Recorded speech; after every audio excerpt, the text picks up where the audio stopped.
You're now tuned into the Detail Did It podcast. Come catch a fade. God damn, boy, what's that? Some kind of weave or something? It is the Detail Did It podcast. I am Derek, your host. We are broadcasting live from South Crown Barbershop here in Southtown San Antonio, 1010 South Florida, Suite 118, where every king and queen receives their crown. And tonight I have special guests in the building with me, and I'm feeling really awesome because she's got the dope energy. She's my sister. What's up? What's going on, Steph? Everybody? What you want everybody to call tonight? you? We're going by Y'all Steph? can just call me Steph. All right, Steph. That's what I go. I call you Steph. But before we get into it, I wanna give you the proper introduction, and I just want to first of all say, I just really appreciate you being here, man. I appreciate your friendship. Your husband, the whole fam. I just love you guys. But with that being said, so we got Stephanie Qualls. She's a wife. Yes. Wonderful wife. Don't be hitting me up. Don't be in my DMs. Wonderful wife. Okay. Get out the DMs. She's a mother. She's a fitness fanatic, body sculpting expert, and a phenomenal mother. Steph also has participated in bodybuilding competitions that have elevated her body and fitness goals to new heights of all kinds. Indeed. And I want to say also under the guidance of Pluck. Yes. Shout out to Pluck, Mr. Ketchup Guru himself. Ketchup. Serves in the military in the Army going on about 10 years. Is that correct? Officer in the United States Army. And she says that Colonel Qualls has a nice ring to it. Does it not? All right, cool, man. You also you're a praise leader, praise and worship leader at the Rock Fellowship. Shout out to the Rock Fellowship. Shout out to the whole Rock fam. I love those people. And did I miss anything? Yes, I am also a licensed life insurance agent, and on Wednesday I will be taking my exam to be a real estate agent as well. And I'm also getting ready to pursue my doctorate in nursing. So a few more things to add to my list of things to do. And I've also jumped out of a plane by myself, not tandem, by myself, with nobody with me. Hold up. She said tandem. Not tandem. I jumped by myself. There was nobody. Nobody strapped to the back of you? First attempt. Stood up as I landed. Like, you girl. Get out of here. When did you do this? I did it in 2014. I did it for my birthday. It was my birthday wish was to go skydiving, and I did it. Wow. Nobody was there, just me by myself too. Wow. I prefer to stay on the ground. I'm not jumping out of no planes. I was in the military myself. Matter of fact, appreciate your service. Yeah, with that being said, and thank you.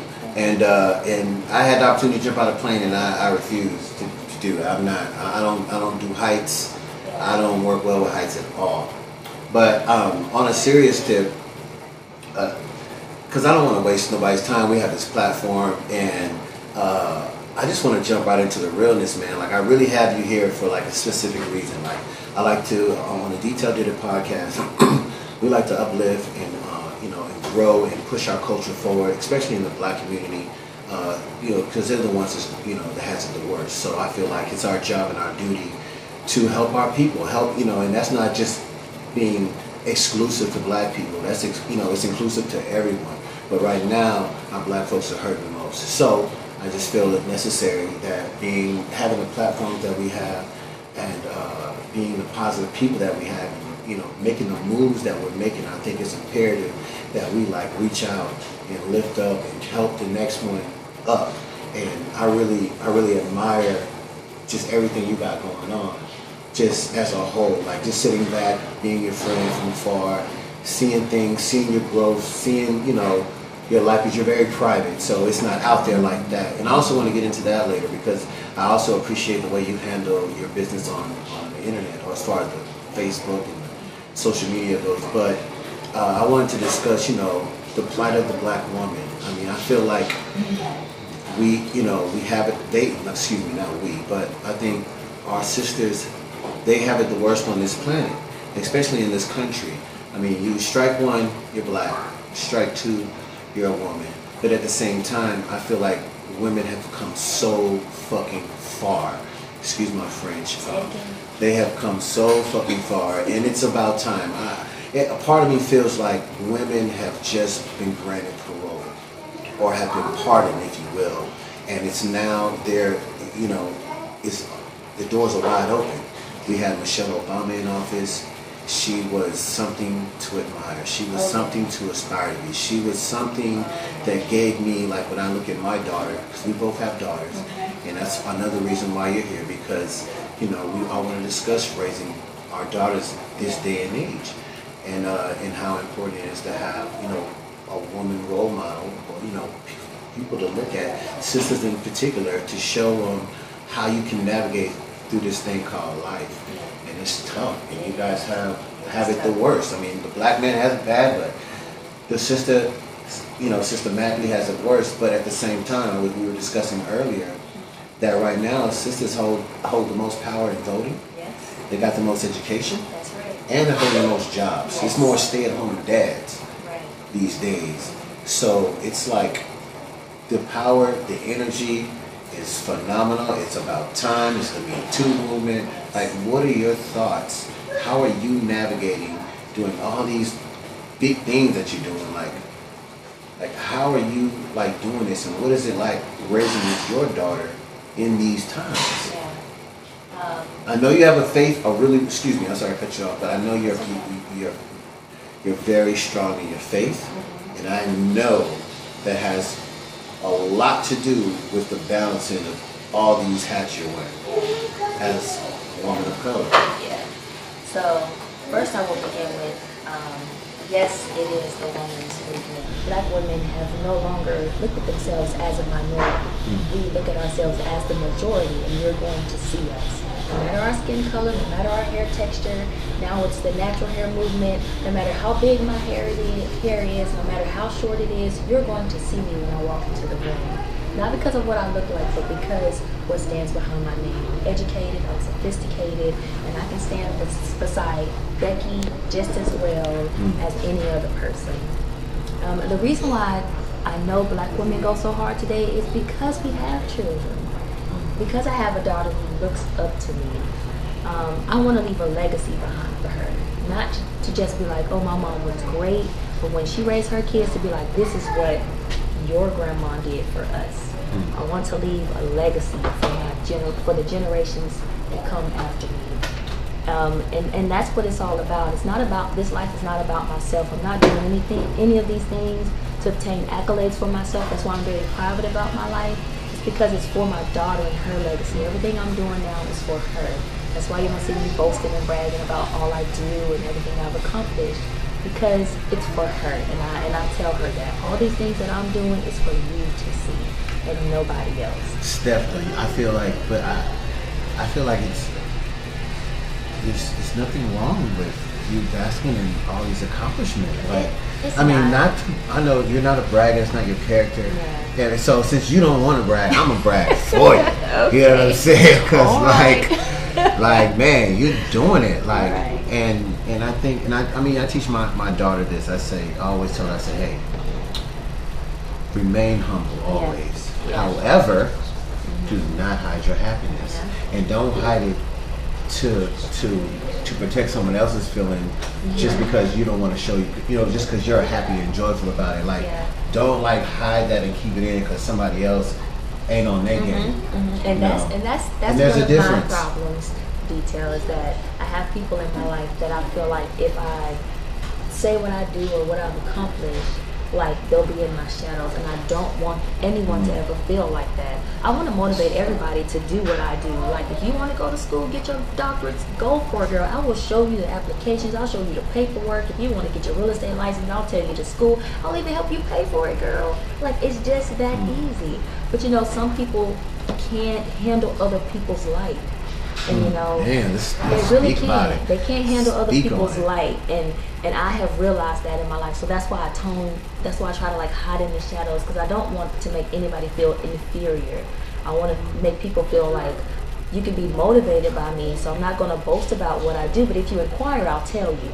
I'm not just going to put it out there. Right. If you say what you got going on, I'll let you know. But I'm not going to like just like, I oh, I used got to- this. I was like that at one time, but I feel the same way. I feel like it's a balance, and I have no problem saying what I think is great. Yeah. And especially if it has to do with me and what I'm creating. True. But I also don't have a problem saying, hey, you great. And you Right, great, right. and you great, and you great. Yeah. So, I think that's also a difference. And I think what you were talking about earlier is like about the whole like situation. I think that's something that's like basically something we've been groomed into our like cultural conditioning, that hating amongst one another when we should just be shining the light. Like if you're like, I just don't understand sometimes, like what is it about someone else making it and doing good and positive that makes you feel some kind of way negatively? Right. Like if I see you doing something dope, I'm trying to aspire to be like that. Like what can I do to like get with that? Right. Like, and how do we shoot that message? How do we change the culture to where, especially in San Antonio specifically, where it's a lot of hating going on and it's unnecessary, and we live in a city where we kind of slow behind, so it's not really hard to blow up here. Like all you got to do is do it, and like you'll probably be the only one doing it because we like behind like that. Like I am a great barber, don't get me wrong. However, it's really easier to shine here to me, and to an extent. And people are like, why don't you go to Houston? Guys want me to go to Atlanta. I'm like, no, they got 8 details out there already. Right. There's none of that here. Right. Like I'm doing well here, And back to what we were saying, to me it's important that I try to like, hey, I'm doing good. Guess what? You can do good too. Yeah. You can do it. Yeah. Like this podcast, for instance. This is something I didn't know what a podcast was, so I decided to do something. And they was like, you want to do a podcast? So like, yeah, what is that? Okay, let me do my research. Okay, cool. This is something I want to do. Yeah. Like, so let's just do it. It's dope too. Man, thank you. I appreciate that, man. I appreciate you. It's like you and all my dope people or friends are what's making it dope. Because you guys are adding the value to it. But enough about me. It's about Black Girl Magic today. Okay. You know what I mean? And you and I are raising daughters in this day and age. And I feel like my relationship with my daughter is like one of the biggest thing that has what's the word I'm looking for, that is like upgraded, has made me evolve as a man, as a person, in my spirit, because she's so precious and she's a little black girl, and like I know what guys are like in this world, and I know what the world is like, and to me I just feel as her father I have to arm her with so much information. Like I'll be honest with you, just the other day we had the birds and bees talk. She's 16. And I initiated it. Like it wasn't because something happened and now we need to talk. Yeah. That's what I want to avoid. I feel like let's talk about it now. Yeah. Like I don't like talking about this to you, but like I know you need to hear from your dad. Right. Not from your mom. Like it needs to definitely be regurgitated to mom. Yeah. But I feel like you need to hear from the opposite sex, and not just any opposite sex, not just any man. You hear from your father. Yeah, so important. So, and it was a very interesting conversation. There was a lot of me not being able to look her in the eye as I told her certain things that I choked on while saying it. Yeah. But she's looking at me like, yeah, Dad, like, and because, the older she gets, the more I'm working on our friendship. Yeah. Because I feel when she leaves and graduates and goes on with life, and life hits her in the face, she's gonna want to talk to a friend first. Right. Not if So- you're like, oh, I told you so. Yes. You did it wrong. I want her to be able, like, I can call my daddy Right. no matter what. Right. And I just think that's so imperative. It is. So imperative. And me and my wife get into it because her dad was absent or whatever. Yeah. So a lot of things that we go through, I'm like, hey man, you gotta let me do this. Yeah. Like you don't understand, and I feel like no one's gonna understand this but me. Right.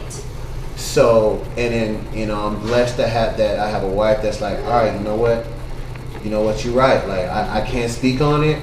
And I just know I appreciate you giving a damn like that. Yeah. You kind of going in. You might butt heads on You- your we, method. oh yeah, we're gonna but buff head, definitely bump heads, definitely. However, it's all out of love. It is. So like, what are you doing? What are you teaching your daughter that's different from what your mama taught you? Because we live in a different generation We do. now. We do. We don't live in a do as I tell. You know, we came up in a do as I say. You know, not as I do. Right. And this age, you really can't tell your child that because she can go right on her smartphone and Google what you just said, Exactly. and she know more about it than you do. Yeah. Agreed. So yeah, I know Agreed. I know your daughter's smart like mine. They Yeah, be 3 steps ahead of the game.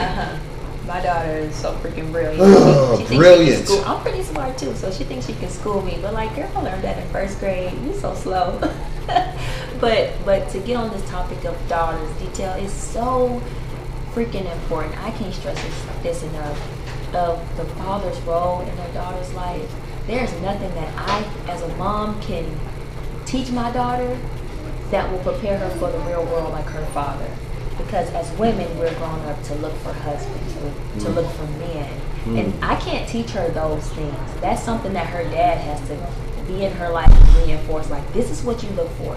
If this ninja ain't doing this, he ain't doing that, you call me. I'm on the way. There's certain things that I, as a mom, cannot prepare her for. I can teach her how to clean the house, cook, wash clothes, you know, things that make you domesticated. Right. But when she make enough money, she's gonna have a maid to do all that. Right. So, you know, I'm just teaching her the basics, Right. just in case her maid gets sick Gotta one be able day. to do it yourself You know, if you need to. but for the most part, her dad, girls' fathers are so imperative to their lives, and I wish all fathers understood that. Like, I grew up without my dad, and I grew up horribly. Like, I made so many bad choices because I didn't have my father in my life to say, hey, you don't want to talk to him. You may want to move around. He ain't talking right. If I would have had my father in my life, I know some of the choices that I made would have been different. And so it's imperative that the dad is the foundation. I can't even speak on, only thing I can do for my daughter is show her what a woman should look like. But I can't prepare her for the real world because that's something her dad should do. Because she's out here looking for a husband, she's out here looking for a mate. That's only something that her dad can be like, look, this is what, if he ain't like this, that Right. man need to go. You know what I'm saying? But he has to be that role model for her. He can't be out here doing whatever, messing around. You know what I'm saying? He has to be the person that she can really look up to and be able to talk to about anything. Whether it's boys, school, sex, whatever, the birds and the bees talk. You know, this day and age, kids can go right on Pornhub and Right there. at 10 years, my daughter was 10. She was watching RedTube every night. In her room every night. Didn't find out until her dad got her phone, needed to use her phone for something, and looked at her web browsing history. I'm just gonna put it out there. My business out there in the Man, streets. let's And get found out this that is she- real. And found out that she was watching Yeah. porn. And she said someone at school told her about it. And told her about the RedTube site. So her dad, I had to like stand in between Man, I gotta him hear this because from I've been down this keeping road. keeping him off her butt. I had to like get in between the two. We ended up getting into a huge fight about it. But at the end of the day, he was right. He had a right to be upset. No doubt. Because no child should be, even if she thought it was okay, she should have came to us and been like, look, Mom, this is what somebody at school told me to look at. She knew it was wrong Right. because she was hiding it. Right. You know what I'm saying? But we want our kids to have that relationship where they can come to us about it. Like, look, kids at school. Well, you know, kids gonna be kids. You're right. And I think it's also important that, you know, we have to know that kids are supposed to fuck up. Yeah, They supposed to they do. like but I think it's great that y'all are there to, you know, because a lot of kids, nobody's checking their phone. Right. 'Cause in my house, all phones go up in the kitchen on the counter at 8 o'clock. Nobody sleeps with their phone in my Yeah, house. nice. None of that. It's on Sundays. There is no devices. Nice. Like it's shut down. Like no, because if you don't, they're gonna be on it. Cause I'm on mine. Yeah. I have to check myself. My wife is talking to me, I'm right here. Yeah. Or she's talking to me and she's right here. And it's like, damn, you know, so, We you know, lose touch with reality with these cell phones. You It's- disconnect, and you forget about home and the problems that's going on in your house because you're too busy scrolling Instagram or Facebook, worried about everybody else's problems. You know, So- these cell phones are just caused the whole Smartphones are making people dumb and lazy. Yes. You know, but We need to call them dumb phones. right, or people need to use them because you can get smart off these joints. Like you can, it's You so can. much It's- information, right, I but agree. you rather be on Snapchat, and that's the end of the situation. Right. Versus like, you know, I got 400 and something audiobooks on my smartphone. You know, Yeah. so I'm just saying. I So what do agree. you say to mothers who are dealing with, you know, maybe you know, their daughter who was in high school, who was out here, you know, maybe lost or kind of out there, because right now San Antonio has a really high, what is it, the sex trade, the children Yeah.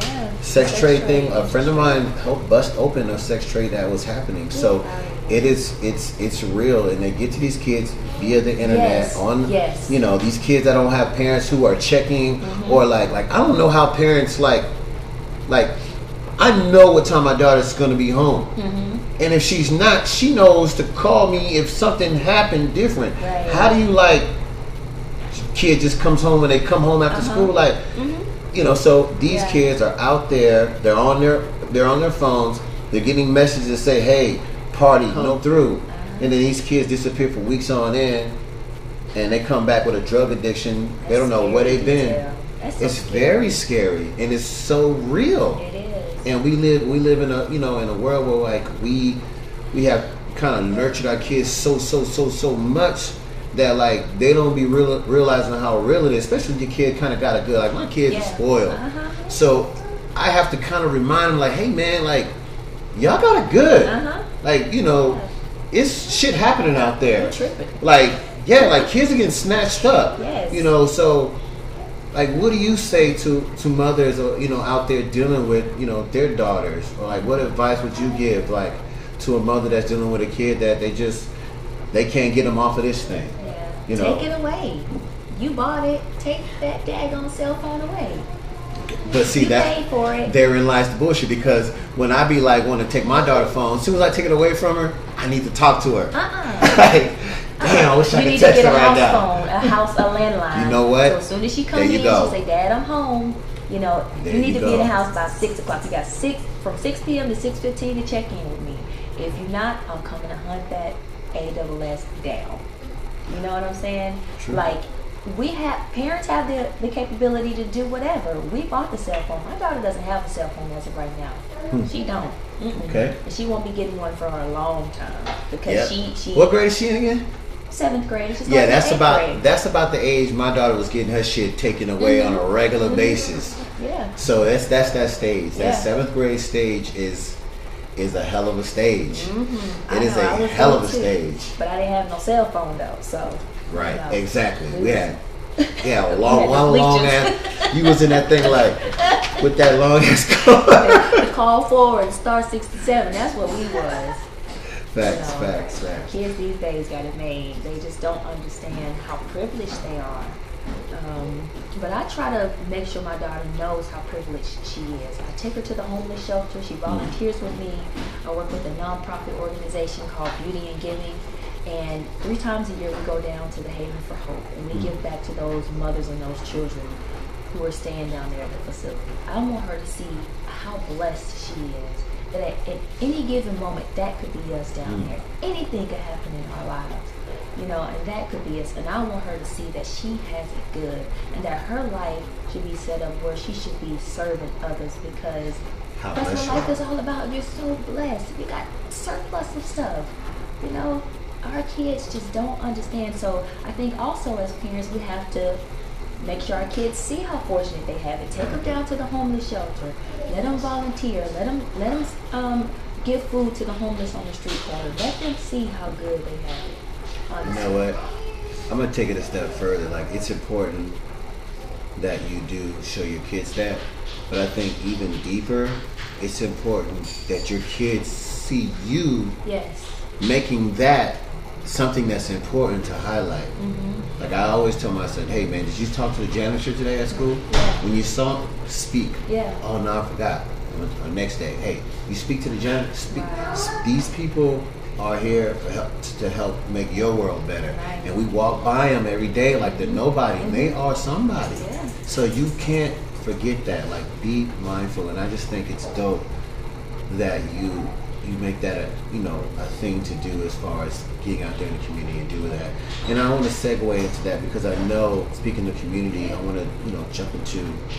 I know you serve at the Rock Fellowship, and that's probably the number one church in the city, in my opinion. Well, you were one who brought us to Yeah, I did. You're welcome.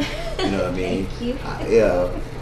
And that is still my church. I don't really go. Yeah. However, that's still my family. Okay, we'll be back. And you know why? We'll be back. You know why I say the Rock Fellowship is my example of what a great church is, because I know you can vouch for what I'm about to say right now. You probably hadn't seen me in a couple of years there, right?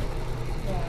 But I think I've seen you. Yeah, I slipped in maybe once in there. You show face. I see Yeah, you. yeah, cause I got to show face, but like in real attendance. So, but I guarantee you heard them pray for me. Yeah. Yep. I guarantee they still say, "Let's pray for detail." Yeah. We ain't seen them in 8 months, Yeah. but we still praying for detail. It's all love. Yeah. So now that's me, because I've been to places, but once you're not there, you're not there. Yeah. But it's not like that, and that starts with the leadership. So PK is that's my brother, that's my guy, and it's really great to know him as a friend and mentor. But I know you're there and you're doing. So one of the things that I want to jump into was the fact that I always thought, why don't the church speak about health? Because to me, that should be damn near number one on the list. Right. Like, if you ain't healthy, like if you're healthy, then like you can appreciate life more. You can get a little bit more out of it versus being at the pulpit praying every Sunday for these bad knees when you like 800 pounds, when you could just kind of exercise, like, the whole faith without works, like, but you keep going every Sunday complaining about your knees. Right. Complaining about your And you diabetes going straight and hypertension. to Cracker Barrel right after you leave it. You know what I'm saying? So that was just one thing. I just was always like, man, that just seems.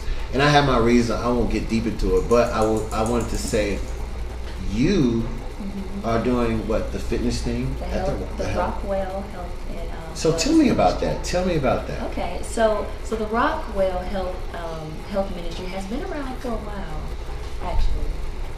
But this past year, Pastor Kevin wanted to revamp it and actually make it one of the forefront ministries in the church, because he himself has realized the importance. He's always realized the importance of fitness, but now he wants the church as a whole to realize the importance of fitness and what it means to actually make your body a temple. Yeah.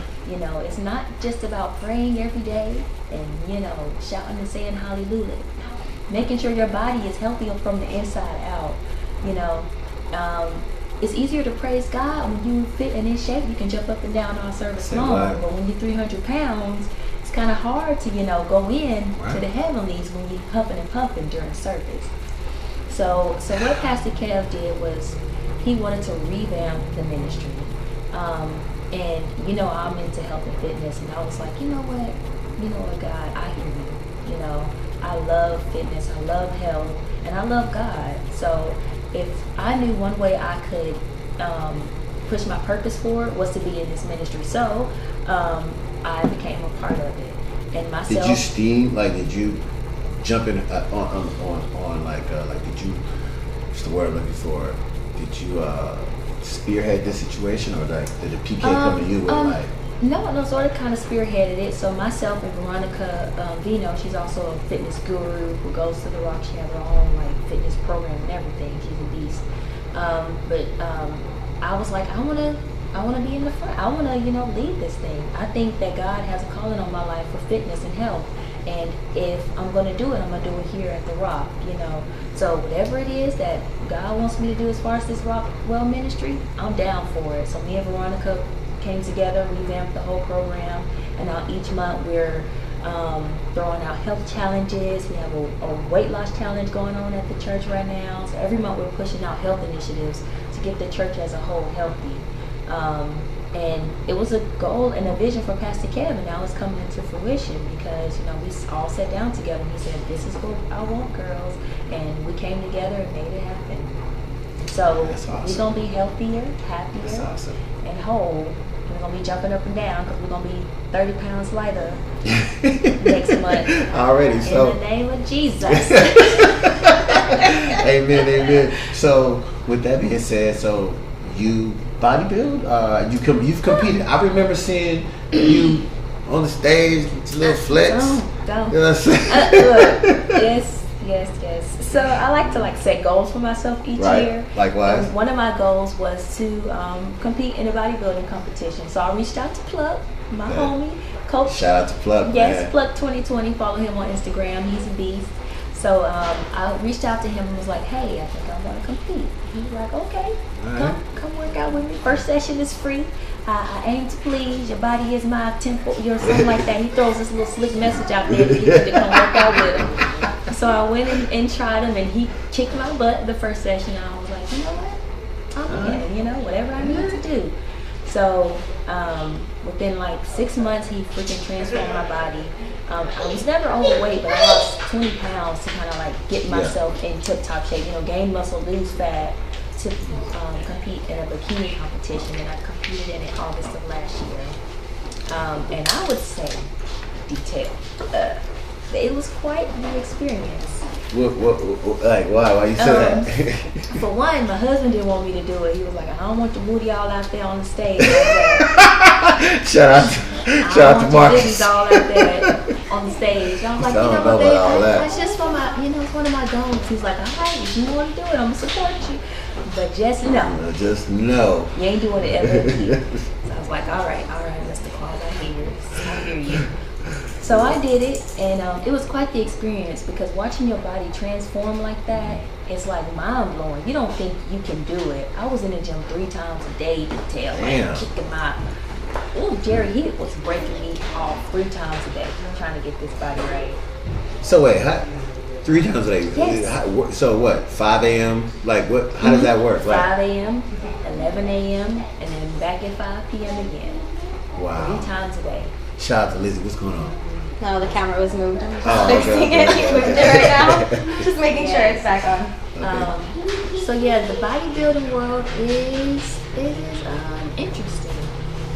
But for anybody, if you want to do that, I say go for it. It is quite the experience, and you will enjoy the transformation that your body will undergo, and you'll have a whole new understanding of what it is to actually be physically fit. Right. Because there's definitely levels. It is. It's definitely levels. I remember when I first, maybe 5-6 years ago, when I first started trying to get into working out again, after the military experience. I jumped on Herbalife, whatever. But I realized when I first started, I was just exercising. So, and then I realized, because I was at Planet Fitness, so I was like, this, so then once I got a little bit more serious, got a trainer, and started learning more things, and I was like, okay, so now I'm working out. So that was the next level. Yeah. So right now, I've trained under Big D. Big D. Shout out to, he'll be here next week. What's up, Big D? He'll be here next Friday. Yeah. Shout out to Big D. But I trained under him, and you already know he's a professional. He's about that life. I mean, hold up. You said Big D coming in here next week? Yeah. He's going to take up the whole freaking... Big D's so wide, y'all. He's going to take up the whole freaking video. Facts, that boy's big. For real. He's freaking He's a big boy. Yeah. Yeah, but he's a big teddy bear, man. He's a good guy. But I trained under him. I learned a lot. Then I trained under another good guy, a friend of mine named John Frazier. And he's a bodybuilder. So I say that to say this. Now I realize I'm training. That's so you got exercising. You working out. You working out a little bit. And you be like, I'm training. I'm training. You know what I'm saying? Yes. So I'm kind of in training mode right now. I'll be honest with you. I've been back in the gym for about 7 weeks now. Yeah. I've been taking it serious. I'm doing something a little different this time. I'm kind of past the I need to post about it deal. Right. I'm past the 30-day challenge. Uh-huh. You know what I'm saying? Yeah. What was my shit? One day at a time. One day at a time. You know what I'm saying? So I'm back on it, and I'm feeling good. I'm seeing a difference. They said it takes 4 weeks. Lizzie was telling me it takes 4 weeks for you to see a change. That's right, And then it takes 8 weeks for other people to see a change. Yes. So my boy, came in today, Mm-hmm. and when they say, "Hey, I see you," Uh-huh. you know it's real. I see you. 'Cause you was in that Yeah. thing hard for a while. Oh, yeah. And I was like, where did she go? He done just disappeared. Yeah, But no, then- detail opened up a business. Oh, I know. And I I was know. so A whole I was lifting business. different kind of weights. You're right. There's levels to this. There's levels to right? that shit, but now that this shit is, so I'm back in that thing. Yeah. So, but Yeah. yeah, but I'm about to be 40. And I don't, that number is just really like I think about it every day, or for some reason, like every day I think about like nigga, Say it again. nigga, you about to be We can't say 40. that on You time. can't. No, this is loud. We said Oh, we okay. want to say. All right. You know what I mean? We said we want. Nigga, you about to be 40. So, but I also say you are doing well for Right. 39. You know, but what are you gonna do the next 40? Like what the next 10 years? Like what's the next decade gonna look like? Yeah. You know, like what do you want to be at? Like, and my thing is I want to be mind, body, soul. Yeah. So that I want to have my mind right, stay educating, stay learning. I want to build my body, my temple. Right. I want to get it the best it can be. I mean, like why not? Why not? I just want to look good naked. You know what I'm saying? Like. And I just, I want to flex in my life, you know what I'm saying? I want to jump out the shower with the water glistening all girl. over my body. Hey, girl. How you You know what I'm doing? saying? Come on, get Flex in the on a little shower. belly bell, like, nah. So, but, in my body, so, and, always working on my spirit. Yeah. And, so that's where I'm at, and that's why I'm working at, and that's why I'm trying to change my body. So, like, what do you say to those people out there that's bullshit, like that, summer 18? Like, what do you say to the girls that just take like the leg on the counter on the sink pick, and it ain't none of that happening? You are lying Honey, to the people. You ain't got nobody. You are. What you say your first step was? You're exercising. You just exercise. You're being sit and be fit. You're sitting to be fit, honey. But anybody who is serious about getting their body right, stick with it. Like it's a process. It is. It is a process. Definitely a Detail process. can attest to this. Big D, all the fitness people out there, plug, tell me every day. Trust the process. It's a process. Step on. He call me Step on. Step on. What you doing today? Step on. I said, what we working on today, coach? Everything. It's a process. So it is a process. It is an everyday commitment to be. But a it's so many healthier people that says I can't do it. man. Like, and when people tell me that, and I be looking at me, I'm like, man, I know you see me up at 5 a.m. Right. Right. I know you see me working all day, every Yeah. day, and I, maintain a family, a career, Right. and then side hustles, and then I'm in the gym. So why you can't get in the gym? Why Like, can't you get in the gym? What? It's because laziness. Pretty much. It's because laziness. There's no reason why you can't, if you work a job, get off work and go straight to the gym. Don't go home. Don't go sit on your couch. Don't go to Whataburger. Take your butt straight to the gym. If you go home, 9 times out of 10, you're not going to the gym. Nah, If you can't get up early enough to go as soon as you get off work. Don't Facts. quit making it an excuse. Like the only person who's gonna pay for you not going to the gym is yourself. In the long run, you're not gonna be there for your kids. what's that saying? They say, man, it's a saying that they say about like, a person will spend their whole life like trying to get rich, and then they get it, or not worry about. I forget how it goes, but then they get their fortune, and they got to spend their whole fortune trying to stay alive. But their health is fucked up. Yeah, yeah. You know what I'm saying? And I don't want to be that. Like I got daughters. I got a daughter. I got 3 sons. Like my father is in good shape right now. Like I'm still fearful of this man. Yeah. You know what I mean? So It's he's not the my way. example. Gotta go So out. like I feel like I want to be the same way. I want to, be all around balanced. Yeah. Like mind, body, soul, in good health, looking good at 40. Like I'm trying to show the expression 30 is the new 40. I'm trying to show them what that look like. Shoot, 40 is the new 20. That's what we're trying to look like. Oh Lord, only you can I'm pull gonna that dye off. your beard. I'm trying to embrace the gray, man. I'm trying to. Well, they ain't gonna think you're 20 if your beard is crazy. Tell us. I'm gonna say it's a That's the new birthmark. style. That's the new Yeah, style. it's that arbor. What y'all call that? Ombre. Ombre. Oh goodness, that is too funny. But honestly, detail, like people have to realize that you only get one body. Mm. You don't take care of this thing, it will tell on you It will. in a heartbeat. And you know, black people, we got it bad. Yeah, we predisposed to everything, y'all. Hypertension, diabetes, All that.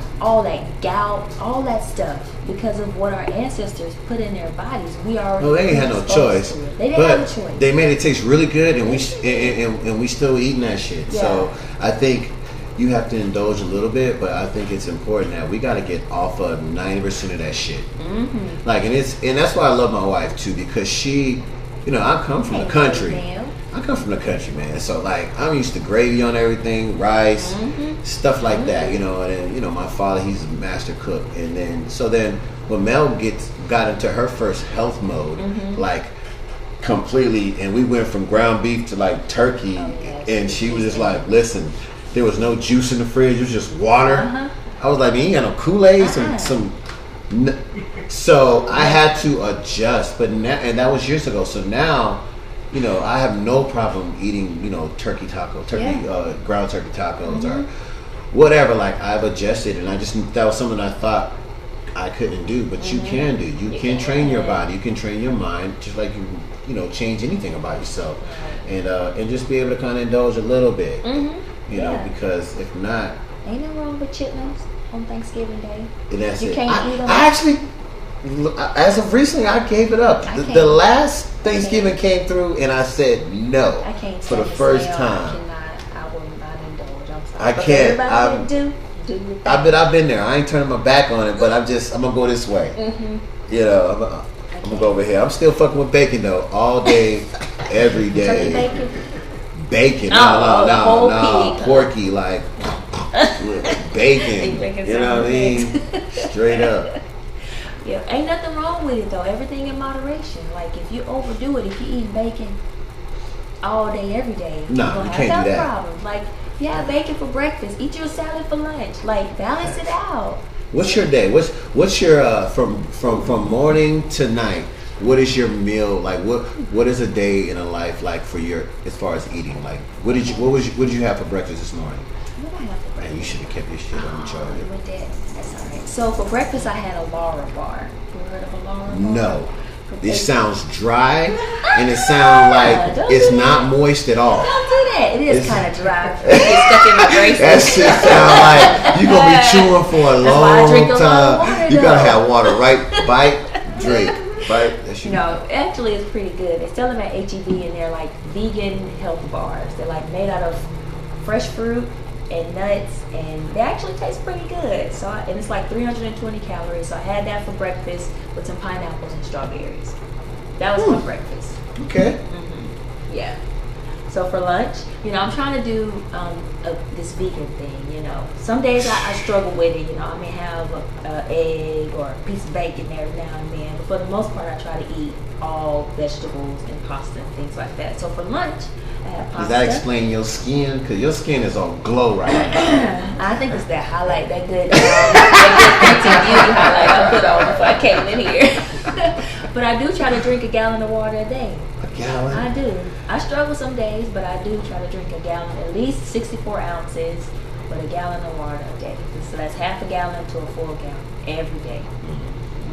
That's the key to losing weight too. People don't know that. But No. that water flushes all that bad stuff out of You're your right. system. It increases your You're right. metabolism, all of it. And wine is not water, soda's not water, juice ain't water, water is water. People be trying to substitute. But I had Kool-Aid juice today. ain't water. Kool-Aid ain't water. And you want it, but it's like, but I'm just saying, Uh-huh. I put this much in there. What do you mean? It's just color now. Ain't nothing but sugar. It's going straight to your butt. Right. Yeah, not good for you. Okay, I'm sorry. So I had pasta with spinach, red peppers, mushroom, garlic. This is lunch or is this your is third lunch. meal? Okay, this is lunch. second meal. I have not had dinner yet. Okay. So I'll have dinner when I leave here. So I'll just grab a salad on my way home. Unless you plan on feeding me tonight. Because I Got haven't you. been here for a while. I got you. I got Is you. Kung Fu, is the joint open next? We're gonna change the subject. You know what I'm saying? Neither here nor there. Next subject, please. Yeah. But okay, so you eat. So you're only eating 3 meals a day. You're not doing I like snack, 5. I snack, You have like a Like snack. I eat peanut butter. I love peanut butter. So I'll grab me one of those little like little small cups of peanut butter. throw that thing down in between my breakfast and lunch and a banana or something like that. You know, something light, you know, and healthy. Try not to eat a lot of now. I have my butt cake every now and then because you can't turn down nothing but cake. Some things are the joint. You cannot. Like, You cannot. It's disrespectful to walk by. Disrespectful to the And not Lord take Himself. one. I think Jesus like put His finger Okay, in so- that battle. So you got your health on point, very health aware, Yeah. where you have your military service popping, like, because I'm just trying to wrap into this whole Black Girl Magic, because like, what other aspects of Black do we need to cover to make, you know, to help our Black women whole, or women in general, but the focus is our sisters, because even I'm married to a white woman, but guess what? That's not good. We have a Black daughter, Yeah. so the struggle is real. Yeah. So, you know, it's, you know, so anyway, like, what else? Like, because I want to know everything I can know to help my daughter be the, you know, help her have the best takeoff in life. And my wife is doing a phenomenal job, you know what I mean? But I always think it's important that she have role models. Like, you have to have your mother, Yeah. and then you can have other people that you can gravitate and look at, and, you know, take from them Yeah. what needs to be taken. You know, like my mother always says, take the meat and leave the bone. So, like, what other aspects of life that you find that's important, like, to help our women go further, keep this whole momentum of the woman's energy just blossoming and evolving? Like, what's next? Like, what would Michelle Obama say? Michelle Obama would say, keep God first. Amen. Like, I'm so Amen. serious when I say that. You start your day praying to God to ask Him to help you to make it through the day. Just something that simple will help you redirect your attitude, how you respond to people, how you approach things, and how you just deal with life. Like, that is the number one key I can tell anybody, men, women alike. Keep God first. Pray to Him just the same way we dialogue. I'm like, nigga, you won't believe what kind of day I had. Jesus, it was horrible. Just have that open line of communication with God. And number two, nobody is perfect. We all make mistakes. This life is meant to be tough. But only the tough survive. And when you're tough, it creates a testimony in yourself that you can tell other people, and you can motivate other people, because life shouldn't be. Jesus didn't have it easy. Look at what Jesus Himself went through. I'm not trying to preach here. Nah, preach. That man had the toughest battle that any human being can suffer. And the little things that we go through daily, it's nothing in comparison to Him. So just know that your suffering is meant for a bigger purpose. You know, and embrace it. And embrace it and accept it for what it is. But just know that there's light at the end of the tunnel. Failure is actually success. I was just gonna say that. I was just going to, a wise man once told me that failure is the seed It sure is. to It success. sure is. You have to go through it in order to appreciate it. Yeah. Like, you have to fail and fail again Yeah. and fail hard sometimes Yeah. to get the bigger lesson. You know, because look where you are now, and we've both been through some things, and that we know each other's personal situation, because we're actually good friends. Yeah. And we're still here, Yeah. and we're still in a fight, and we live in an age where, like, marriage will, like 80% of marriages fail, Yeah. and I just went to a friend of mine's wedding a couple years ago, destination wedding, the whole nine, and now he's showing me pictures of him at the strip club now because they have got a divorce. Wow. So and it's hard these days and age, but it's like it's so much distraction. Like I'm a man, and the distractions are out there. It's out there for the guy that ain't doing shit. Right. But the man that's actually out here hustling, getting it in, like taking life serious and actually trying to be righteous out here, like how do we like stay straight? Like how do we, how do you deal with it? I'm pretty sure you probably because you're not even on Facebook. Right. So like I'm pretty sure your social media situation's got to be ridiculous. Yeah. Because I get DMs for you. So if I'm like, oh, I got a DM. Oh, this ain't nigga. Really? You took stocking ass on my phone. Man, my shit probably popping right now. You know what I'm saying? So I'm just saying, like, how does the woman navigate through this life, especially when you bossed up, such as a woman such as yourself? Yeah. When I look at women in San Antonio, it's a handful of them. You know, I love them all, but it's a handful of them that I be like, hey, bossed up. So we just put that out there like that. I invited my wife. She's like, no, I'm behind the scenes, baby. I'm like, well, come on. She's like, all right, fine. So, just, you know, setting the bar here, if you will, the Detail Did It podcast. This is what it is. So, with that being said, like, how is it? How are you juggling marriage, family, career, fitness? You know, being independent, like. How are you doing that shit? You pulled up. Look, first of all, let me say that she just pulled up in a Benzo. They ain't putting all your shit out there. Where the dog at? What fighter? What's his name? Panther. His name is Panther. He's named after Black Panther pulled up in a Louis. You see Panther? The Louis. What is that? A dog bag? It is a dog That ain't the bag. one that's from the flea market. It don't look like that. That don't look. Anyway, I'm just putting that out there. I'm just saying you're doing really well, and like. How are you dealing with that? Like, how is my boy Marcus handling? He's got to have. I know my guy. But I just want to hear from you. You know what I'm saying? Because he's a hell of a guy myself, so I know that it go both ways. He's just not no average Joe. Right. He's one hell of a guy. Right. And salute to my brother. But he not on here right now. So you right. next nigga. You're right. So me and my husband been together for 16 years. Wow. I don't know if anybody know that. I'm gonna put it out there. We've been married for 10 years. We got together when I was 18 years old. So when we started, we were babies. He was 21, I was 18. We started as like we didn't know nothing about nothing. So what we did is we built our life together. We started with absolutely nothing, like sleeping on the floor every night, air mattress, like it was tough, for me and him. But through the years, we both pushed each other to do more than what we had in our circumstances. When we had Mia, our baby girl, that's when we got serious about life. Like, look, we can't be living paycheck to paycheck no more. I'm gonna need more out of you. You're a father now. I'm gonna need you to I had to be like, oh babe, we need to step up. We gotta get this shit I need together. to get myself together. You need to get Get your yourself shit together. We need to support one another the entire way. Okay. It's not easy. So, it's not, and then social media aspect, like that came in later. dude. So what I Go had ahead, to go do. ahead. So what I had to do was like, okay, I'll post a picture on Instagram, and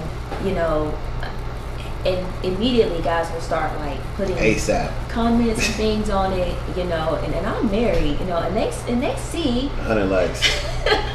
and they actually see that I have a ring on my finger and all that.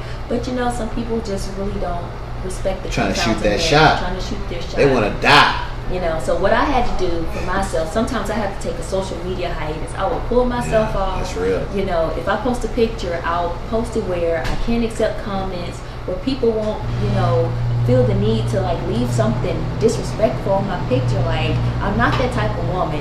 For one, I'm a career woman. I got goals. I got things going for myself. So you're not about to come with me and shoot your little slick shot and think, it's going to So how do you handle that? How does a girl handle that? Do you just block?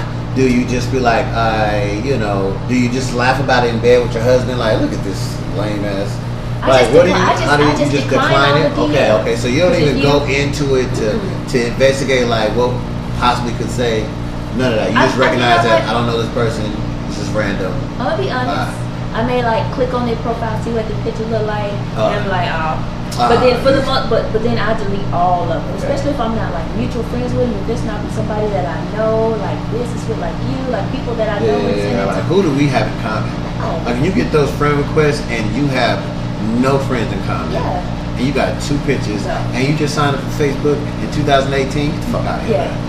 What have you been at? Get out of here. Get out of here. You're trying to get somebody to know. Yes, you are a troll. Yes, you are trolling. You're probably somebody that's a hater that's trying to like. That's exactly. Trying to start some mess. Yeah. So I think it's important details sometimes that we remove ourselves from social media. Like, take a step back, because that You gotta I'm regroup. sarcastic, but that will distract you like crazy. Like, you'll be on social media, comparing your life to everybody else is looking at, dudes you ain't got no business looking at. It's a distraction. You know what I'm saying? But you have to like remove yourself from that and check into reality. Like, this is my situation. I'm married, I got a daughter, I got all this going on. I ain't got time for none of this that's going on in the reality world, the fake reality world. When you have a family, you kind of grow. There's levels to this. And so he's at a stage now where he realized the importance of having a family, a wife, and the things that are important to life, to have a happy life. So he's making those strides now. But it was a struggle because that nigga's hard-headed. I'm saying, but they don't even make women like that no more. Like I have to like, really applaud you and women like you and women like my wife who have stuck through some shit. Like stuff that, we'll talk about like, you can't even like, Can we pause? Can we pause? I'm just saying, like, I see relationships break up over the lamest and the most minute of things that like you couldn't work through that. Like my grandma, she would go pull my grandpa out of a woman's house. Oh, whoop her ass. Jesus. Take her husband home, but never divorced him. So that's that era. So now you got our era, and you can't, folks, relationships be predicated on the whole basis of Instagram and Facebook. Like, we live in a world like my girl, my wife, I walked up to her and hollered at her, and I engaged and talked to her and gave my shot. I didn't see her on Facebook. I didn't see her on the internet. Her best image of herself. Like, I didn't come through. I didn't come up on that aspect. So like, now we live in this world where like it's like basically like now you'll get pissed off like before, like you be like, call before you come over, right? Now if a motherfucker call you but don't text you first, you feel like this nigga just gonna call me. Like, we live in that world now. We sure do. And it's like, and I remember it was hard for me to even start text. I remember my girls like texting me, I'm like, man, call me. Yeah. And now that is like the main means of communication. And I actually sometimes find it better because I can like say everything I need to say and then like read through it. No, I want to say that. But anyway, but we live in a different age of communication and of meeting people and engaging. And I'm teaching my daughter like, hey, you got to be able to talk to people in real life. Right. Like, this, the internet is one thing, but you got to be able to navigate in both worlds. Yeah. Because, so many messages get misconstrued via text messages. Right. Like, the person doesn't feel your emotion, or you don't know what that is. Come across the right way depending on how they are feeling. Like, when you are verbally talking to somebody, that inflection in your voice, that seriousness, everything, like body the language, excitement, the body language, like they know what you mean. You can put as many exclamation points on a text message as you want to, but it doesn't sound or mean the same when you pick up that phone like, look, hey, I miss you. Right. A text message saying, I miss you, you're like, oh, okay, you miss me. But you pick up the phone and like, you know what, I miss you. You said okay, right? That one right there, like mom, I'll be telling my wife something, she'll be like, okay. I'm like, what fucking kind of okay was that? Yeah, was that there's levels to the okay. Okay. Or was that okay? I got so I'm the guy that's like, nah. And that's with anybody. Like homeboy, my daughter. If she say something that seem kind of slick, cause she's so ahead of the game, and she, so I'll call like, hey, now, what'd you say? Cause I need to hear how you said that. Oh, Dad, how's it going, Dad? Oh no. I'm like, oh, okay. Total tone change, she had total change. Oh no, I wasn't. Oh, all right. Cause you sound a little slick, and I know you. See, you say it sound, but she never even said anything. She just came over via text. How you interpreted it, it sounded, but she was actually like, Right. "Okay, Dad, I'm fine." You Nah, I know her. She was like, okay. Mm-hmm. Then I called, hey, Dad. Whatever, Dad. What? Ugh. Look, maybe a lot of relationships would be better if people would actually pick up the phone and call instead of texting how they felt one another. Like, I'm mad at you. No, pick up the phone and call me and tell me why you're mad at me. Don't just text me you're mad at me. Like, you know, this world would be a lot better if people actually picked up the phone these days instead of freaking sending a daggone text message. I think relationships would be way better if people like took care of themselves. Yeah. Like you said earlier, spiritually first, of course. But you have to be intact with yourself and who you are, and you have to really know how to love yourself before you can like love somebody else. Because only hurt people hurt people. So like if you don't understand love and appreciate and have a connection with your higher self, God, Allah, whatever you know, I feel like if you don't have that at your core, if that's not, you know, your heart is not beating to that rhythm, then nothing is going to be concrete. I agree. Like you'll fall for anything because there's not that, you're not tapped into the intuition that says, hey, that shit ain't cool. Or you just walk into a place and the energy in there is not right. Nobody said nothing. Right. You didn't hear anything, but you felt something in you that says, oh, you know, take a step back for a second. I know myself. Exactly. So if you're not tapped into that, you're gonna. I feel like you're gonna struggle in life, and especially in relationships, because you're gonna be looking for that guidance or that whatever through somebody who may not even be tapped into it. So like, and that's why I you know, with my wife, you know, and my family, I always tell them like, hey, I gotta be right. I gotta have my mind right. My spirit gotta be right. You know, and that might sound selfish, but I have to take care of Derek so that Derek can be 100% for you guys. You know what I'm saying? Like, and then my wife, and that's something I have to preach to my wife a lot because she is like the opposite. She's gonna take care of everybody and herself last. That's women though. And I know, and she's stressed. She gets stressed the fuck out behind that shit.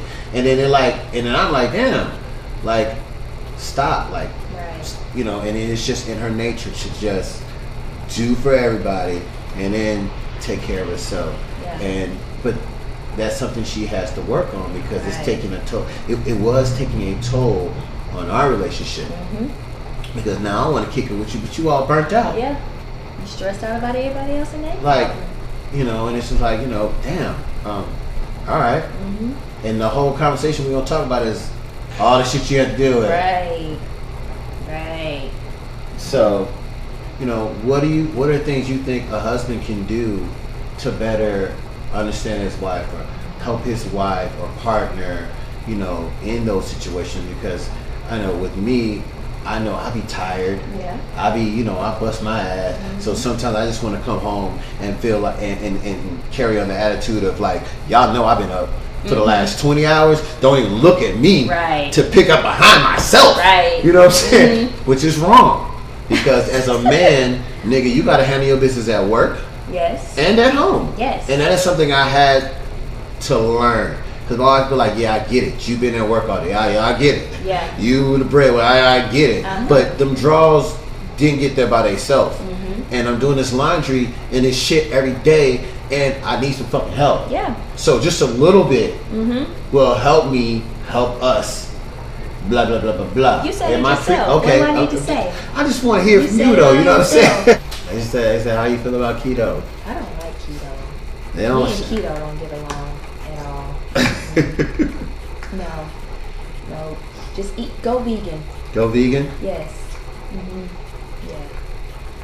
All right. What else? Even the animals eat grass and plants, so your protein actually comes from the grass and the herbs that we consume. Actually, so that's true. You get all your protein sources from grass and roots and vegetables. You don't have to eat an animal to consume protein. That's facts, because like the bull is like all huge and muscular and he ain't eating nothing but grass. The gorilla. There she go. There go Liz. Any questions? No? Okay, they just tuned in, just chilling. Well, ask him, hey, y'all got any questions for Steph, man? Like, okay, is she on steroids? Or is she, where she got a haircut at? Huh? It's going to be cut at South Crown before we leave tonight. How convenient. How convenient. How convenient. So where were we before you had to make a move? We were talking about. You were talking about. I was talking. What is it that I can tell women to tell their husbands to just be to help out more? And you answered the question yourself. You didn't even need my answer. You know, you're like, I know I had a long day. I know I don't want to do this, but Yeah, we should because contribute because a woman has it just as hard as you. We go to work too. You know, we go to work every day too. Don't do that. Oh, you don't do that. You just sit at a desk all day. It's not the same. damn. Yeah, That's my shit. That's what I say. It's Oh, not and the she same. don't like that. Oh, Boy, I'd be like, cause you know, I'd be like, I'm on my feet all day. I'm standing up all day. You sitting at a desk. No, sir. No, sir. Boy, but you know what, fellas, for sure though, like you can't tit for tat. You can't tit for tat. You cannot. And But okay, as you learn, if you tit for tat, what's gonna happen is if you tit for tat, is one day you're gonna get sick, and that tit for tat that you keep throwing up. Oh, but you sit at a desk all day. You really don't do nothing. That tit for tat is gonna take care of you one day. So remember, this is true. Cause guys, you know when we get sick, I know when I get sick, I'm going so hard. I'm such a baby. I can't. I'm talking about. I'm dying. Got a little I'm cold. all the way in, and she hated. She be like, "Oh my god." I'm going all the way in, so that's true. But yeah, I think fellas got it. We have to, husbands. We have to. First of all, as far as women go, women aren't supposed to be understood. They are to just be loved. Yeah. And that is the opposite of the way a man is built. We are not built to be like that. We're built to fix the situation. Men have to understand that everything is not a fix the situation when it comes to your woman. You may have, for example, y'all might have had plans to go to the movies. Your movie, it's your night, you got to pick it, and everything is smooth, and at the last minute, she's tripping about a pair of shoes that she can't find, right? A black pair of shoes. And what the guy's gonna do? Yo, you got 30 pair of black shoes in the closet. Just pick one. Just pick one. You will, even as like a brother such as myself, for example, I will go in there and pick that joint out like, yo, these joints is tight. Like, you ain't wore these. But the man has to understand that it's not even about the fucking shoes. It wasn't even that to begin with.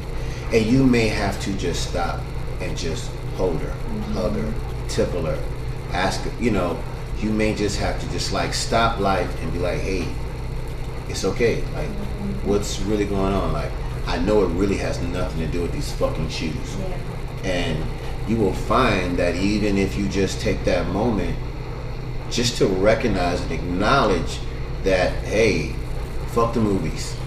Even though you've been planning shit for weeks. In that moment, you have to surrender to your wife, to your spouse, to your partner, and just give her that moment, and you will find that she don't give a fuck about the black shoes. She's gonna wear her slides anyway because she's gonna be comfortable at the theater. Yeah. So, and then everything in life moves. But as a man, we fuck up because we want to fix it. We want to go pick out the shoe. We want to be like, okay, now what? And it's not even about the shoe.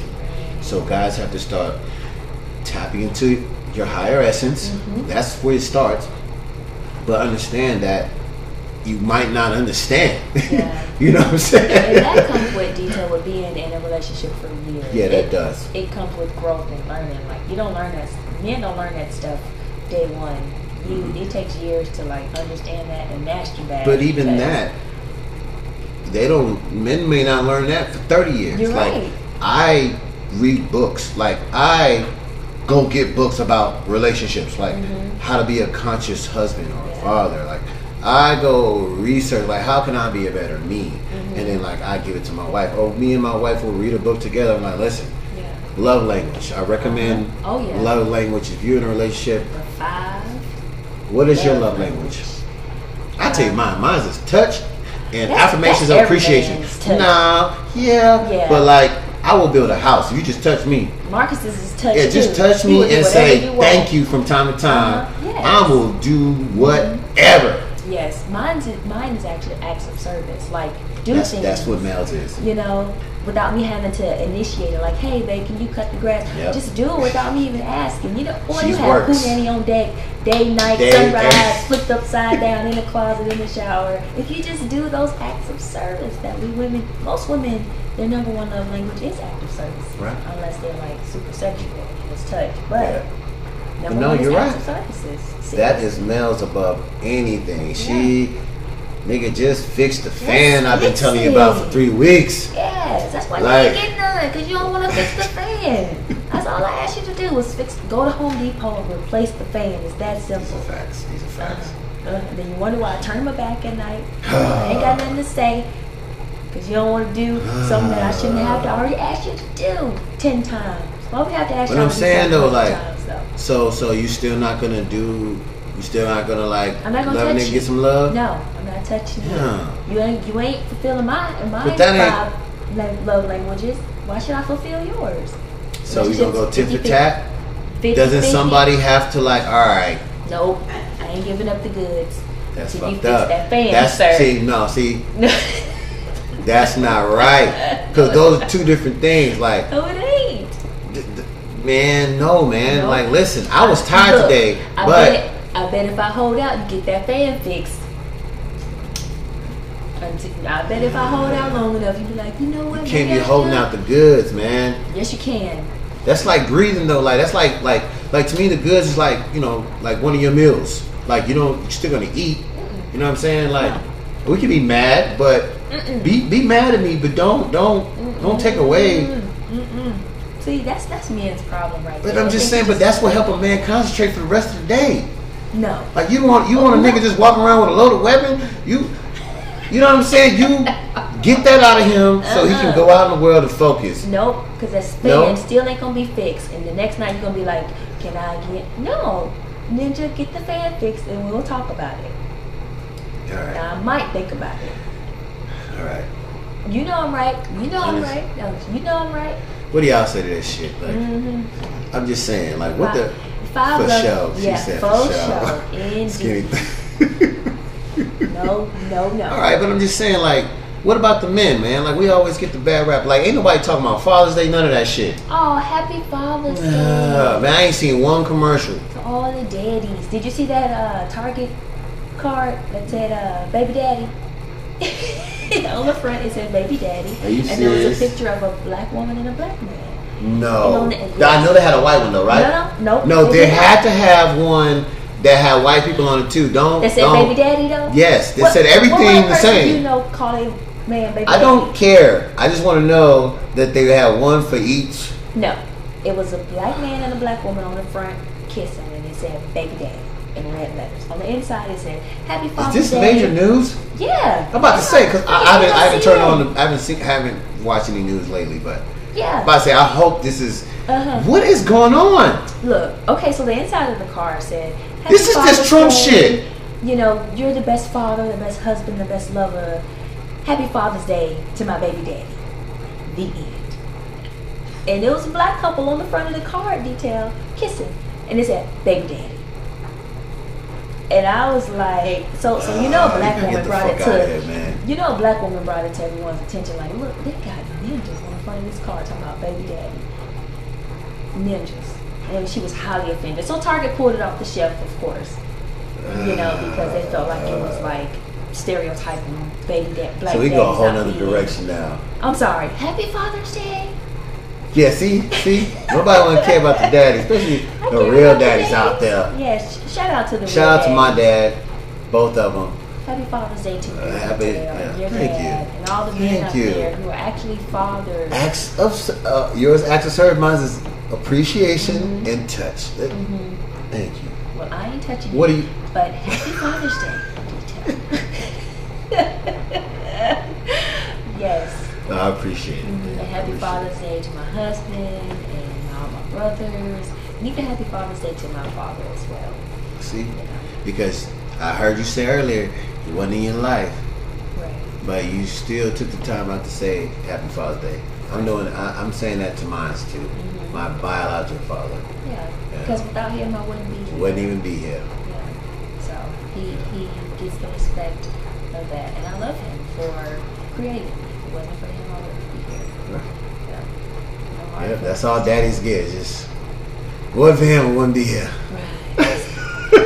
We'll move on to the next one. Happy Father's Day. Quick subject, happy Father's Day. So, all right. So, what do we segue into? I had told you earlier I wanted to talk to you about what? What was I gonna say? Ministry. Talk about Ministry. what is the thing that I would advise Black women to do, you know, to embrace this Black girl movement? What are your priorities? How would you place things in your life? That was the last marriage we talked about. You know, I said God first. You got anything for me? I've been asking you a lot of questions. I know, You my that's- friend, so like you know me. Right, you're right. So how does it feel, Detail, being a business owner? Not only a business owner, but you have what's the word I'm looking for? You have opened up a channel for Black business owners in San Antonio to see that it can be done. And I know you started with, you know, your barber history. You know, you came from the struggle, and to get to this point in your life, how does one do that? You know, you're a Black man, so you represent Black women as well. You know, You're right. so You're right. what was your journey like, and how did you become successful in your path? It all goes back to what you were saying. God. Yeah. You know, God and self, just will. But back to the first thing we talked about, which was the seed, Yeah. was the failures. It was those failures and the fact that the failures didn't kill me. Sometimes we hope it kills us, Yeah.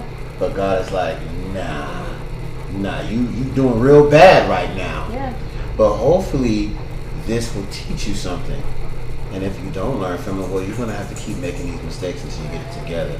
So for me, it was definitely the fact that I was raised from a really good dad, a really good family. Yeah. And my failure came through depression. You know, because my first wife, you know, that didn't work Yeah. or whatever. And so that led to that whole spiraling out of control, just doing bad in life. And it was all, I went through all that, even homelessness, Oh wow. the whole nine, living in my car, that shit. I don't want to get deep into it, but, you know, it was prayer. It was having a mother who was out there praying for me. It was, you know, having those type of people in my corner who didn't give up on me. Melinda, who's my wife today, who had my back when nobody had my back. Even when my mother was like, leave this nigga alone. Yeah. You trying to lose all your shit too? Yeah. His car gone. You want your car gone too? Right. And she was like, Yeah. I don't know, Miss Johnson, but it's something about this guy. I know he's a loser right now. Yeah. I know you don't even know where he's at. I know you watching the news every night, scared every time they mention something about something happening to a black man. Yeah. Like, I know Miss Johnson, but it's something about this dude, and I just can't give up on him. So that, knowing where I came from, knowing what I'm capable of, being at the lowest of my lowest of my lowest of my low, knowing that there's the only way to go was up. Yeah. That's what got me back in the game, was the fact that, I'll just go ahead and take it a step further. I tried to end things, if you will, and it didn't work. So then I was like, damn, I can't get that shit right. So I'm here for this is the reason I'm here. Yeah. So I hit the ground running. Those were the things that motivated me, being able to jump into Bible college and pursue my true dream. But I felt like God was like, he had to drag me through the mud, or he said, well, you dragged yourself through the mud. Right. You like how the mud feels? No. Yeah. So what you gonna do about it? I got one thing that'll help you, and that's these clippers. So the moment that I took a hold of what I knew I was here to do, my craft, my gift. Fast forward that shit 10 years, and we sitting in the manifestation of what was my dream, which is why I know you through a haircut. Right. Which is why I know everybody in here is through that haircut, whispering, I met your husband, I met you, through the craft. It wasn't because I was a cool Facebook guy, I met you on the streets. It was my craft, my gift, which made us meet, which made you go to the Rock. And we've been maintaining our friendship for years now. And we've been watching each other elevate, grow, and I think that's special. I think it's organic, and it's real, and you can vouch for it. And and I know you don't mess with everybody. And you here tonight. You could be doing anything tonight, but you here with me. And that says a lot about who you are, and I think it says a lot about who I am. I think that says a lot about our foundation as friends, and just trying to see the best in one another, and I think that's what this is all ties up. We can end it on this note because we looking out for each other. I'm doing my best in my genre and my craft in life. You doing yours. We just climbing, and you are inspiring me, and thank you. And all these people around us, PK, like all these beautiful people, dope people we know, Pluck, Big D, all these figures, they're doing their thing. They're doing their own thing. Oh, DJ, he's like Jamie Foxx. He's just got it. He's like Jamie Foxx last, that's my guy. What do you need? You got it. Plumbing, pictures, gospel, shit, whatever. But anyway, shout out to Dom, man. DJ, that's my guy, man. Shout out to my guy, man. But so I say that to say this: we're doing all these things, and it's inspiring, and I think that is the most important thing you can be doing, and it's almost being an activist in a way because I feel like niggas don't need handouts. To me, when someone gives you a handout, that's just what it leaves you doing.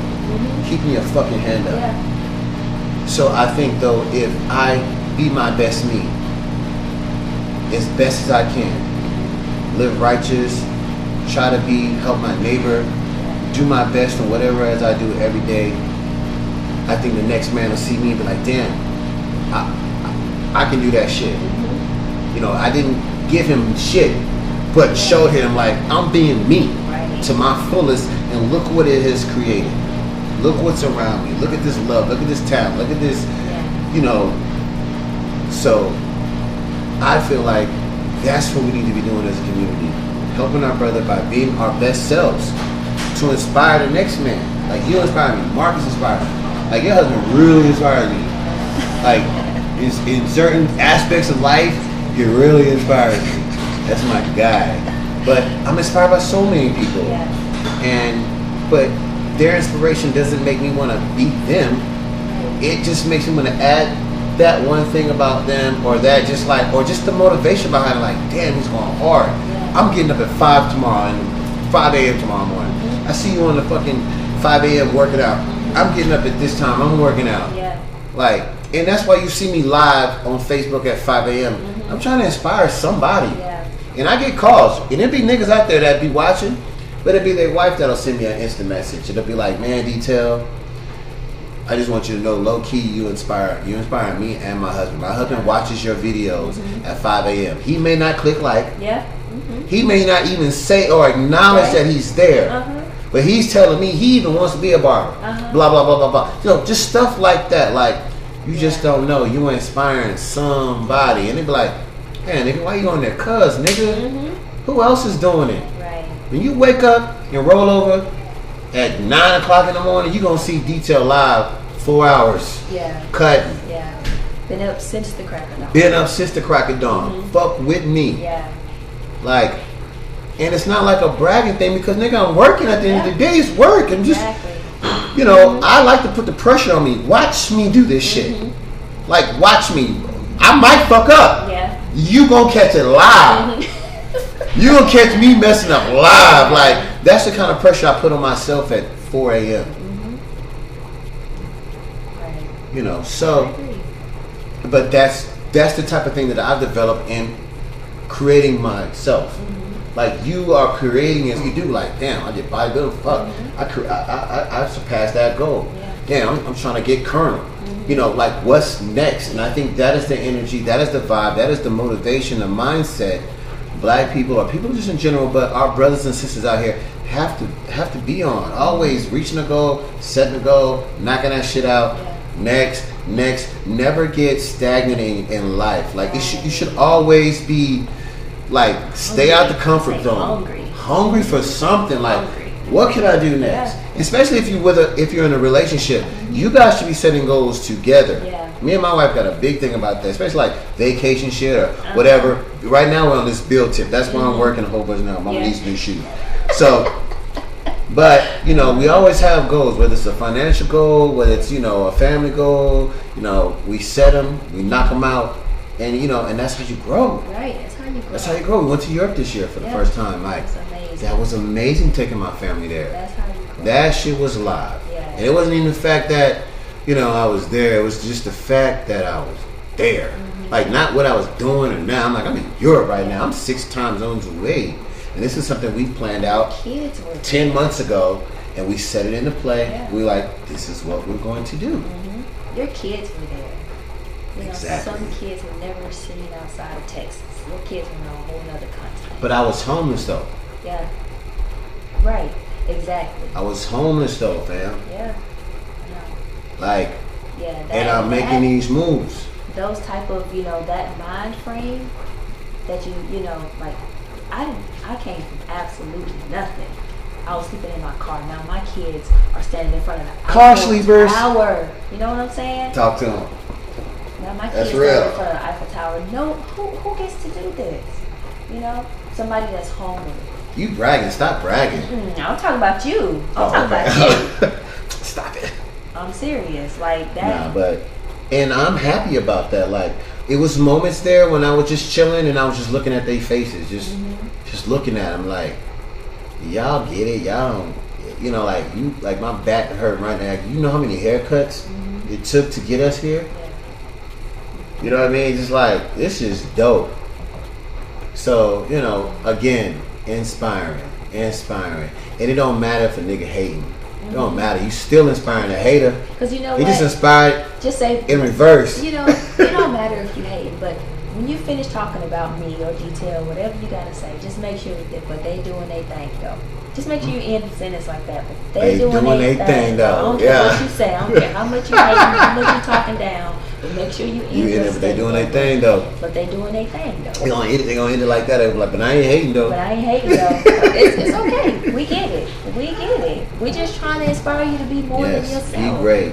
Be great. You got kids looking up to you. Yes. We have children looking up to us. It's not about us anymore. We're adults. We have, you know. You know what? I don't like what I gotta stop you on that because I don't like. I be telling my kids, nigga, it's still about me. But you benefit from all of it, like, because, like, you know, we have our kids, and it is a fine line. Like, it's. It is. I think you'll get what I'm saying once I finish gathering my thoughts. But I'm trying to say, like, we have children, and then, like, we pawn the rest of our life on them. Yeah. You know what I mean? Like, that happens. Like, you'll have these ambitions, and then you'll have a child, and you'll be like, you know, it's all about them now. Right. And it's like, no. Yeah, God that's is the wrong not thing. Yeah. finished with you. Like, you, and because I'm telling my mom that she had all these aspirations of doing shit. And I'm like, Mom, you can still do it. You can still write that book. I started writing a book just to make her write one. I'm like, let's do it together. Like, what are you waiting for? Like, you can still do it. Like, I get it. She feel like she's living through me. And that's dope. Yeah. I get it. But, Mom, you're fucking great. Like, Yeah. you can still do some shit. And is it like, do you run into issues like where you see more potential in people than they see in themselves? That is one of my major All the problems. time. All the time. I have to like slap sense into people like, what are you thinking? Like, I have to slap shit into myself because I'm like, what? Like, get out your head. You have the potential to be amazing. Get out your freaking head. The only person that's stopping you is you. The only person. You worried about what people gonna think, what they gonna say. The only person that's stopping you from doing anything is It's you. Honestly. No matter how many times they quote it or put it on it's yourself. That's a real, actual fact. Responsibility. And that's powerful that you say that, because that's what I preach to anybody that's going to listen to me. Is that, like, your life will not change. My life did not change, being homeless the whole nine, until the moment I was homeless. And in a moment that I had, once all the other stuff happened, I said, this is my fault. The moment I took responsibility because I only had at least 10 people to blame for the reason I was in the place, and justifiably. Yeah. I could have blamed my dad, biological. He wasn't there for me. I could have, boo-hoo sad story. I could have did that. I could have blamed the divorce and my, separating my wife. All these major things that you could get away with. Like, a person had to, like, yeah, I understand. However, the moment I said, hey, regardless, it's your fault. Yeah. You made choices. Yeah. And you reap the benefits of your choice, or the non-benefits, whatever the case may be. But you made those choices. In the moment that I took responsibility for my life, my actions, for being where I was at, not blaming mama, daddy, jobs, careers, women, whatever, just saying, no, nigga. You here because you put yourself here. Right. And actually, to go deeper, you feared being here. And look where you at. Days are tough like that. You just had greatness, and you just manifested it away through fear, through guilt. Yeah. So, once I was able to understand that, and I was able to grasp that and take that and say, you know what, it is me. So if you have an issue, you have the solution. Period. That's how life works. That's how God works. Just like if you have the vision of a dream or aspiration to do something, God has no choice but to give you that. If He gave you the vision in the first place, then you are capable of making that happen. Yeah. But again, you have to choose. You have to take responsibility and say, hey, I can do this. Yeah. Or you can tell yourself, I can't do it. And you know what? You're right. Yeah. Either way. Either way, Right. you're right, because God says, I'm paraphrasing the word, but you reap what you sow. Message Bible. You reap what you sow. Like, and that means mentally, physically, spiritually. You think things, thoughts are things. Yeah. It's something. So, like, you manifest all these things on your own by how you think, see things, and feel about it. And, and that's why you can't operate in fear, right? Right. That's why the word says fear not. There's a reason it says fear not, because fear will keep you as far away from what you really think you're trying to attain. You'll never get to Keep it. you from everything. Everything. Keep you from love, keep you from happiness, keep you from God, keep you Preach. from everything. Your goals, your aspirations, your Goals, careers, aspirations. your better self. I don't know where to start. But we got to keep being these examples. I'm just so happy you came on the show today. I'm glad you invited me on the show. This Hey, man, is pretty darn dope. A little country slang. 'Cause I'm from Bama. It's pretty darn dope. Have you out to read the Bama. book, The Subtle Art of Not Giving Up? No, that's one I haven't read. So exactly what you said, where we have to accept the problems as our own. That's exactly what the book is about, and it like exactly what you said to the T. Once we accept everything in our lives as our own problems, life just transforms for you. You approach everything differently. Everything, like fundamental. But people, the blame game. People feel entitled. Blame, fear. I can just, everything bad that's ever happened to me negative, it was something I previously feared. Yeah. And I'll go just right out there to the biggest example, which made me realize this was, how I lost my first wife. You know, beautiful woman, great. Like, I didn't cheat on her. It was nothing reason why we separated or whatever. I just basically didn't step up to the plate like I should have. But it was not even that. It was the fear of losing her. That was always in the back of my mind for some reason. Like, how did I get this girl? Wow. So all the time, having her, living, we together, we got a child. I'm gonna lose her one day. I'm afraid. So the universe, God says, oh, that's what you want to exercise? Oh, that's what you're putting your attention and your energy and your thoughts into? Well, you reap what you sow. So, bye-bye. This is what you wanted. This is what you spend your energy and time on. Instead of your goals and thinking about what you want to be and the great things. You manifest that. Like, God gave us the power to do the things He's doing, manifesting things. And a lot of us don't understand we have that power.